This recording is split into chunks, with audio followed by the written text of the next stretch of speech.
Shiurim for Daf Mem Beis Amud Beis and Daf Mem Gimel Amud Aleph for those that missed the Shiurim, Erev Shabbos and Shabbos, and Be'ezra Mizbarach. We are going to begin the third parak of Maseches Pesachim that was on Mem Beis Amud Aleph, and the Gemara had concluded at the bottom of Mem Beis Amud Aleph with Brayso Tanan Rabbanan Shlosh Devarim Mam'itim Es Hazevel. There are three things that minimize a person needing to use the restroom. And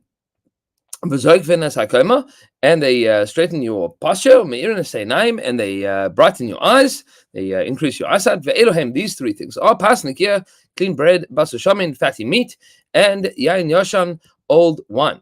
Says the Gemara at the bottom of Mem Beis Amud Aleph, last two words, pasnikia, turning over onto Mem Beis. Pasnikia, clean bread. What does that mean? That means the dismida. Rashi says that is solis, it is of fine flour. And basar shamin, what is this fatty meat? The tzfirta deloy iftach. This is meat of a goat that has never given birth. And yan yashin, what is old wine? It means atiki. Rashi says at least 3 years old.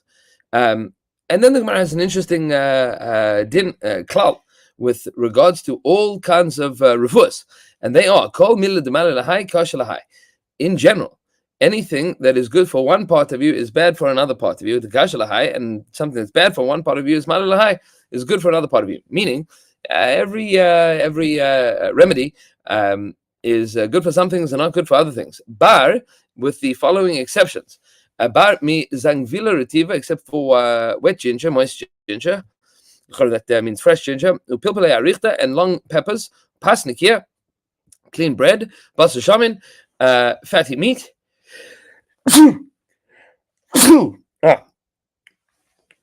yoshan, and old wine. Demal l'chule gufa. All of these things are good for the entirety of the body. And then getting back to the Mishnah listed a whole bunch of things that have some kind of chametz inside of them. What exactly is this chametz that they have? Says the Gemara as follows. Sheikh Amadi, you have a beer that comes from the Medes. What does that mean? The Ramabay because it's also because they mix barley water into it. It's not just a fermented fruit juice. It has barley water inside of it as well. And then the next thing on the list in the Mishnah is chometz ha-edomi, vinegar from Edom, some Roman vinegar. Because they put barley into it. So it's not vinegar is obviously made out of wine that has fermented and has become vinegar. It's over the hill. It goes from wine to vinegar. But vinegar from Edom is the sharbe sari has barley mixed into it as well, and therefore it is chametz. Rav Nachman says, Rav Nachman Yitzchak, at the beginning when they would bring nesachim, that's wine for the mizbech from Yehuda, the wine from Yehuda would never turn into vinegar until they put barley into it, meaning that in order to turn the wine into vinegar, the wine was of such a high quality that they wouldn't be able to make it into vinegar. If you needed vinegar for something, they had to put some kind of chametz into it, some kind of barley, in order to make it ferment and turn into vinegar. And that was simply called vinegar, meaning all vinegar was chametz. And now in Yonim Shalodem, the wine of Edom doesn't become vinegar until they put barley into it. And now that is called Edomite vinegar. This is what the pasuk says. The pasuk in Navi in Yechezkel that I will fill up that which is destroyed, which Chazal Darish. If this one is filled up, that one is destroyed. If this one is full, that one is destroyed. Meaning that Edom and Yerushalayim, when one goes up, the other one goes down. It doesn't ever work that both are up or both are down at the same time. And therefore, you see that the wine from Yehuda once upon a time never went bad, and now the wine from Edom never goes bad. Rav Nachman Yitzchak says, I learned from a different pasuk much earlier in Chumash, the nevuah that Rivka received, that the one people will be stronger than the other one. They're always going to be fighting with each other. When one goes up, the other one goes down. Chazal also say the Kesaria and Yerushalayim. When one is up, the other one is down. You have a number of times in Chazal like this that Edom and Yerushalayim don't ever end up in the same place. Tanya, we have a brayso that says, Amar Rabbi Yehuda, says Rabbi Yehuda, Yehuda, Barishon Halukei Chometz me'amaretz. Used to be in Yehuda that when you would buy vinegar from an amaretz, that means somebody that doesn't necessarily have to know how to take trumas and maasros. You can't trust these trumas and maasros. And it's sorech laser. You never needed to take maaser from it. Mipnei, why? Shechazaka enu ba ela mina temed, because the chazaka was that it only came from temed. What exactly is this temed? So Temed, Rashi points out here, what exactly is this? Because the yain was so good, the wine never turned into vinegar. So in order to make vinegar, what they would do is they would take the rinds of the grapes, and they would soak that in water, and those rinds would turn into vinegar. But the wine itself never did. V'achshav, and now halokech chometz me'amaretz, somebody that buys vinegar from an amaretz, tzarich lasu, you do have to take maaser from it. Chezkasei eno ba'al min hayayin, because nowadays we assume that it came from wine originally. Now the Gemara challenges this. V'savar Rabbi Yehuda temed la bar isurihu, but Rabbi Yehuda really holds that temed doesn't need to get maaser taken from it. That doesn't make sense. V'ha tiny, we have a brayso that says differently.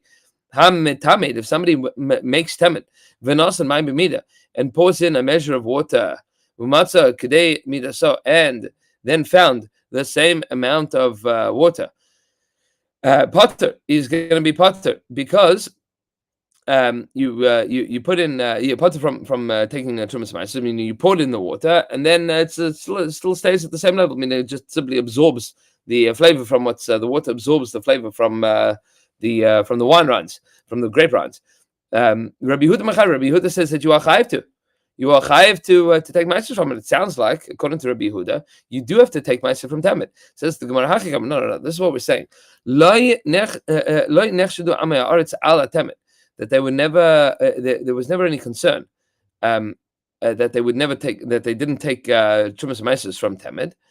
And therefore, you could be sure that they would be able to drink the wine, be able to take to use the vinegar without taking trumas and maasros.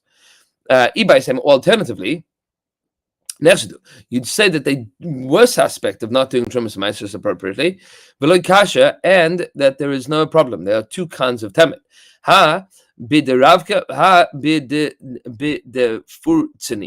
It depends on whether it was. If it was made by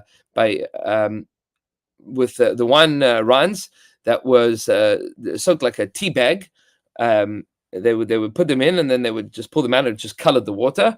Or if it was made with the Rashi says with the shemarim, with the leftovers. The preserves, the stuff that floats to the top of the wine, so they would skim that off, and then that would actually be mechayiv them in trumas and maasros, and that it didn't. That they suspected that Amei Haaretz did not take trumas and maasros from it. Either which way, this explains the seeming machlokas between Rabbi Yehuda and Rabbi Yehuda the Stira. Is either that the Amei Haaretz always took maaser from temet, or there are two kinds of temet, one that we were nervous about and one that we are not. Says the Mishnah, continuing, you had this Egyptian potion, it's the Egyptian zesim. So my zesim Mishnah, what is this Egyptian potion? Tan Rav Yosef says, Rav Yosef Talasa, sorry, a third of it is barley, Talasa krutme, and a third is saffron or safflower, but Talasa milcha, and a third of it is salt. That's how they made this potion. But the operative ingredient here is a third of it being barley, which would make it chametz. Rav Papa said it's not with barley. They made it with wheat. That's the ingredient list according to Rav Papa. And the way to remember that is the word sisni. Sisni means twigs, meaning that according to Rav Yosef, it had sisni, meaning it had stalks of barley. Torah lahu, what would they do? They soaked it. V'kala lahu, and they roasted it. V'tachna lahu, and they ground it up. V'shatz lahu, and they drank it. And when did they do this? Divcha v'ad atzirasa. Divcha is the Aramaic for zivcha, the day of the zevach, from Pesach, ad atzarta until Shavuos. The kamatit rafile, the person was constipated, it softened for them. With the rafin, a person was had diarrhea, makmidle, it would block it up. Leisha uvra sakanta, and for a person that was sick and pregnant woman, this was dangerous, meaning not FDA approved for people that have illnesses or for pregnant women. And this is what the Gemara said at the beginning of the Amud. Pretty much everything, if it's bad for one person, it's good for one circumstance, bad for another circumstance. Okay. Says the Gemara, Zomen shel tzavayim, if you have dyer's broth, this is Zomen shel tzavayim, the dyers had a specific kind of stuff that they used in order to make the dye stick properly, to be absorbed properly into the material.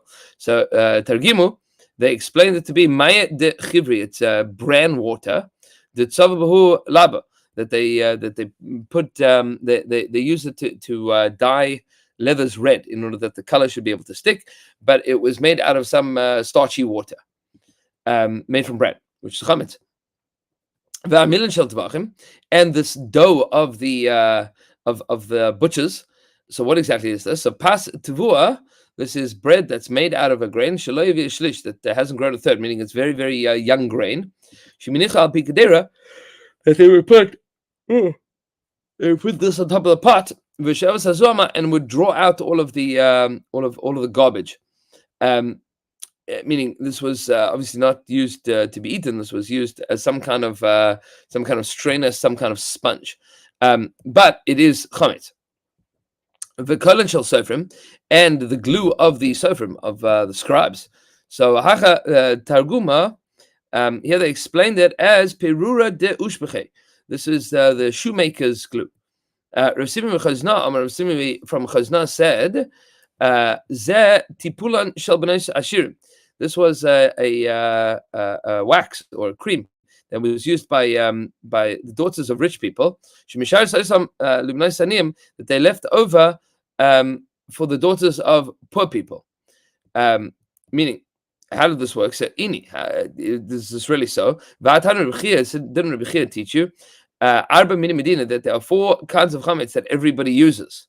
Everybody has 4 kinds of chametz in their pantry. And 3 that are used by professionals. So there are 4 that everybody uses and 3 that only professionals use. And if you say that this was a cream that was used by Bnei Hashirim, by daughters of rich men, what's so professional about that? That doesn't sound like it's such a professional usage. Says the Gemara, my pirur de ushbechi. What's this pirur de ushbechi? Shoemaker's paste. So why do they call it the glue of scribes? So you should call it a shoemaker's glue. So Rav explains, what are we talking about with all of these things? Really, it is a shoemaker's paste. Why do they call it the kolan of the sofrim, of the scribes? The sofrim that the sofrim would also use this for their nairos, for their svarim, meaning that it was professionals that would use it for they would use this to glue their shoes together, and the sofrim would use this to stick together the pieces of parchment. It's the same stuff. Either which way, it is made out of chametz. And now we're going to get to what exactly is going on with the daughters of rich people and poor people. So we'll see this in the next example. Rabbi Eliezer says, after tachshisei nashim, even women's jewelry. So what exactly is women's jewelry that we are talking about here? Tachshitei nashim salkadat. Do you really think that we're talking about women's jewelry? Ella ema, you say afti puli nashim. No, we're talking about women's cosmetics. Cosmetics that the woman would use. The Amar Rav Yehuda, Amar Rav says, Rav Yehuda, in the name of Rav, Bnei Yisrael, with regards to Jewish girls, turning over to Mem Gimel and Aleph. Bnei Yisrael she'yir lepirkan. You had Jewish girls that would start going through puberty early. They would mature early, but are not old enough to get married. The daughters of poor people, if you didn't have a lot of money, they would use some kind of plaster with some kind of lime. That they would lime-based plaster that they would use to remove their hairs, And Ashirim Taiflas Besalis.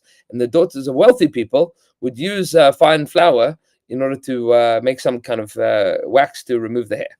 Benos Malachim Shem and Hamar, and daughters of kings would use Shem and Hamar, and that got rid of the hair, and apparently would make the skin very soft. Shem and Hamar, Shem and Hamar, like the pasuk says by Esther, that she had 6 months using Shem and Hamar in order to make her skin very soft and beautiful. My Shem and Hamar, what exactly is Shem and Hamar? Rav Huna bar Yirmiyah Omer. Rav Huna bar Yirmiyah says this is called Satechas. Rashi says we don't know what Satechas means. Whatever this ointment was, says Rashi lo is parish. We don't know. Rav Yirmiyah bar Abba Omer. Rav Yirmiyah bar Abba says no. This is Shem Zai Shelo Bishlish. It is olive oil that's made by very young olives that haven't ripened to a third. Tanya Rabbi Yehuda taught as follows: that anpiknin shemen zayis anpiknin that is not supposed to be brought. Gemara Menachos says anpiknin is not supposed to be brought with the Menachos. So what is this? This is shemen zayis shelo v'shlish. This is olive oil from very young unripe olives. Vilama sachina. So why did they use this? Why did they anoint themselves with it? Because it's good for hair removal. And it makes the skin look youthful. Zakla, this is the rule. After listing all of the different things that have chametz in it, that the Mishnah is listing that you're not allowed to own on Pesach, says the Gemara, says the Mishnah Zakla, this is the rule. Kol shemim dagan, anything that is made out of grain. So says the Gemara, well, that rule seems to cover everything. Tanya, the Brisa says, Amar Rabbi Yeshua says, Rabbi Yeshua, everything that is made out of some kind of grain, you are going to violate the Isur of owning chametz on Pesach. Why did the Chachamim specifically list these things at the beginning of the Mishnah? Says the Gemara, so that everybody is familiar with them and their names. Meaning you got to know the names of these different chametz ingredients, these different chametz products. There was a certain Israeli, a certain Sabra that came to Babylonia. Have a bisra behade, and he had meat with him. Amarlu, they said to him, "Krivu li mi tichlasa."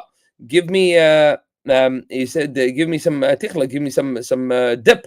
Shamat ka'amri krivu le kutach, and they heard him say to bring a dip that was kutach, that was the stam dip, that was the regular dip that they were speaking about. Came into shama kutach perish, and when he heard that it was kutach, he ran away because kutach he knew was made with chametz and was made with milchiks, because he knew that it was a cheese dip, because the Mishnah taught us that kutach has chametz and is milchiks, and that's why the Mishnah is listing them so that everybody knows what these ingredients are of these normative ingredients in Eretz Yisrael and Bavel, to know what the different names are. And that's why the Gemara spent some time explaining what each of these things are in Aramaic. So Harei Elu Ba'asar, all of these things, there is an Issa Daraisa and Elav. You get Malchus for the, or at least these things have Elav, and we're going to see what the deals with the Malchus in a moment. Man Tanu de Chametz Dogim Gomer Al de Tarevis V'Nukshe Be'eni Belav. Who exactly is this Talmud that teaches us that chametz gomer, that actual chametz, that is mixed in with something else, meaning a mixture with chametz ingredients in something else, v'nuksha, and chametz nuksha, meaning a disgusting chametz that is inedible, that's mixed up into something else that is not, the chametz nuksha, chametz that is not good, it's not delicious. Be'eni by itself, belav, has an isur that you get malchus on. Amar Rabbi Yehuda, Amar Rav says Rabbi Yehuda, and Rabbi Meir. This is the opinion of Rabbi Meir. The Tanya, because Rabbi Meir says, with regards to seir, that is yeast like a sourdough starter. Rashi says, Shalon is chametz kol tzarchai, that hasn't fully become chametz, meaning it hasn't fully become leaven. Ser pligim masnisin. Rashi quotes what the Maseches is, with at what stage it's called ser, but effectively that means sourdough starter. It's not delicious. Yisarif, you should burn it immediately, but you can give it to your dog. The one that eats it is going to get malchus arbaim, which obviously means 39 lashes, not 40. Says the Gemara Haguf Kasha. This is a stir min ebe. It's an internal machlokas. It's an internal contradiction. Amart, you said, Yisarif, that you have to burn the yeast immediately. You have the stuff that turns into yeast on that becomes chametz. It is some kind of yeast on Pesach. So also that means that you have to burn it. It's also ba'ana. And then you said that you can give it to your dog. So why is it mutaba'ana? Says the Gemara, no, this is how you learn the brisa. Say you sorry that you have to burn the yeast right away. The Reb Meir le Reb Meir, the Rabbi Huda, which depends on Rabbi Meir's definition and Rabbi Huda's definition. Meaning, according to Reb Meir, you should burn according to the sheet of Reb Meir, and according to Rabbi Huda, you should burn according to Rabbi Huda. And you can give it to your dog. That is the Reb Meir le Rabbi Huda. That is Rabbi Meir's definition according to Rabbi Huda. And one that eats it, ba'arbayim aslan Rabbi Yehuda, that goes according to the shita of Rabbi Yehuda. So, whatever the stages of chametz, and we'll see this a little bit later. The brisa is saying different opinions according to Reb Meir and Rabbi Yehuda. Rav Nachman says Rabbi Eliezer. No, this brisa is all Rabbi Eliezer. It is not Rabbi Meir. The Tanya, because the brisa says al chametz dog and gomer onish karis. For eating chametz dog and gomer, if you ate real chametz, you get karis. Al iruvu belav, and if you ate a mixture of chametz, you ate a little bit of chametz was mixed into your cholent. So on that eruv of chametz, that is an isur lav. You get malchus for that. Did Rabbi Eliezer? That is the opinion of Rabbi Eliezer. Chachamim tell you no. Al chametz dog and gomer onish karis. If you ate real chametz, if you ate a piece of bread on Pesach, you get karis. Al eruvai, if you ate a mixture with chametz, beloi klum, there's no isur at all. Meaning there's an isur, but there's no lav, there's no malchus on that. And we hear from that Rabbi Eliezer that according to Rabbi Eliezer, the Amar chametz dog and gomer al yidei tareves belav, that you know that fully chametz, eating a piece of bread on Pesach, is an isur. And even more so. Sorry, if you ate chametz mixed into your cholent, that has a lav, and and how much more so if it was actual chametz there itself, even though it wasn't delicious chametz. And why did Rav Nachman not say like Rabbi Yehuda that this is the opinion of Rabbi Meir? Amar lecha, he says to you, Dilma ad kan Reb Meir hasam el nuksha beine. Maybe Reb Meir only said that chametz nuksha, meaning the se'ar that is now not good chametz, it's yeast, it is sourdough starter. That's chametz nuksha.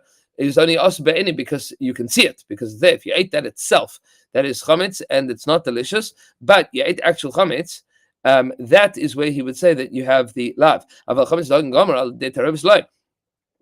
But if it was full delicious breadcrumbs that got mixed into your cholent, maybe he would not say that the Israel's day doesn't speak about that. Meaning it's only be'ene that he's going to say if you can see it, that's when there is a lav. Rabbi Yehuda, my time, Amar Rav Nachman, Rabbi Yehuda not say like Rav Nachman that this is the opinion of Rabbi Eliezer. So Malachai says Ad kan loy kamer Rabbi Eliezer hasam ela chametz dog and gomer al de tarevis. Up until now, Rabbi Eliezer has only told you chametz dog and gomer al de tarevis, that chametz dog and gomer is also al de tarevis. That if you have breadcrumbs mixed into your cholent, that's also because it's chametz dog and gomer, because it's real chametz, breadcrumbs. Aval nuksha, but if it was disgusting, if it was just sourdough starter, if it was yeast, be'ene, even if it was really there, I'm right, maybe not, because it's not delicious, it's not good to be eaten by itself. So Tiny Kavasa to Rav Yehuda, and there is a brisa that goes according to Rav Yehuda that seems to support the opinion of Rav Yehuda that this is the opinion of Rabbi Meir. Kol machmetzes loisechel. The pasuk says kol machmetzes. Don't eat any machmetzes. What is machmetzes? The rabbis kutach habavli, that includes kutach habavli, Babylonian chametz and cheese dip, v'shecher amadi, and beer from this mead from the Medes, v'chametz edami, and vinegar from Edom, v'zeizem amitzri, and Egyptian potions. So maybe you would say that this is all an onish karis. The pasuk says, if you ate chametz, that's where you get karis. Al chametz dog and gomer onish karis. On real bread, that's where you get the onish of karis. Al eruvai, but on it being mixed into something else, like cheese dip, that would be a lav, that is not an onish of karis. Whose opinion is it that says that it's a lav for eating breadcrumbs mixed into something else? Rabbi Eliezer, this is the opinion of Rabbi Eliezer. And he didn't say that this is nuksha be'ene. Like Amar, he didn't say chametz nuksha, inedible discussing chametz, or not easily to be eaten chametz, rather, be'eni that is visible. Like Amar, he didn't say that shmami na nuksha leisle. It sounds like nuksha chametz nuksha according to Rebbe Lezer is he doesn't hold of it, and that would seem to imply that the Tana of our Mishnah must be Rebbe Meir. Rebbe Lezer, where does Rebbe Lezer learn this din of breadcrumbs mixed into something else? The pasuk says kol machmetzes because the pasuk had said don't eat machmetzes. So we said kol chametz, and then we said kol machmetzes. Kol machmetzes lo yisachelu. This is so karis nami lechayev. You should be chayev karis for eating machmetzes as well, for eating the kutach habavli. The haksiv ki kol machmetzes v'nichrosa. Because the pasuk also says if you ate machmetzes you get karis, not just chametz, but machmetzes. And if machmetzes means something mixed in with chametz, so then the Babylonian cheese dip should also be an Isur Karis. Says the Gemara, no, he needs the pasuk there, machmetzes, to teach you. That is only if it became chametz itself. Machmas, I only know from kol chametz that if you have flour and water and you mix them together and it turns into chametz and you ate that you baked that and you ate it, that you are chayv kares. What happens if it didn't become chametz itself, but you assisted in the chimutz process, meaning you added something to it to make it chametz? So shinas chametz machmas davar acher. Machmas davar acher minayin. How do you know something that became chametz through some kind of other medium? Because the pasuk tells us kol machmetzes v'nichusa, that if you ate machmetzes, something that became chametz through something else, you also get kares for that. So this is so nami lahachi also. So it should also tell us kol machmetzes lo yisachelu. Should also tell us that there is an isur of eating machmetzes, meaning something that became chametz as a result of something else, and that's an isur lav, and that's not an isur kares.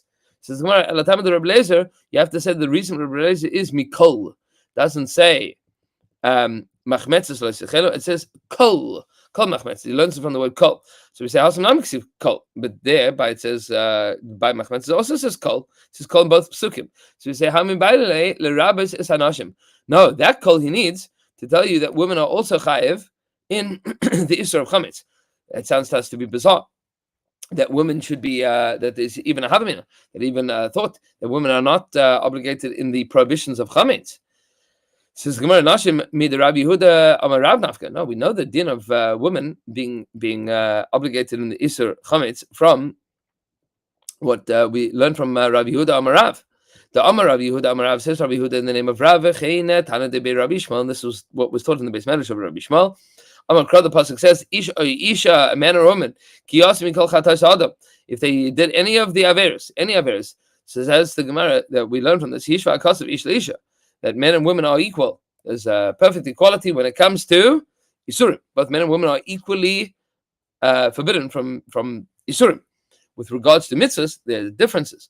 Who is obligated? But with regards to Isurim, that is blanket. Everybody is chayiv in the same Isurim. It says the Gemara, l'chol anshim shebatara, to all punishments and all Isurim in the Torah. It says the Gemara, itzrich, but you still need it.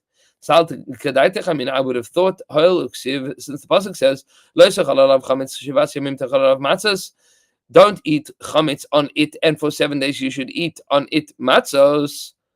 So, kol sheyeshim b'kum echel matzah. Anybody that is obligated in the obligation of eating matzah, yeshim b'atel chametz. That's the same person that is not allowed to eat chametz. V'hani nashi, and women, however, leishim b'kum echel matzah, since they are not obligated in the obligation of eating matzah, the havile mitzvah eser shas man gram, because it is a positive time bound mitzvah.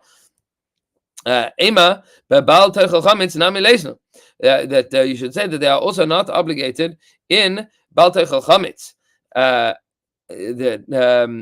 Says the Gemara Kamash Malan that is not the case. That the word kol in the kol machmetzes means everybody, including women, because you might have thought that women would not be included in the isur of chametz. And Be'ez Shem Yisbarach, we will continue with the rest of Mem Gimel Amud Beis in the next year. Everybody should have a beautiful Chalamoid, a Piskatava, that all of our tefillah should be accepted and heard, and that we should soon see the return of the hostages, at the end of the Milchama, at the end of all Milchamas. The Be'ez Hashem, it should be Hoshana Rabbah, an enormous Hoshana for all of Klal Yisrael. Good night.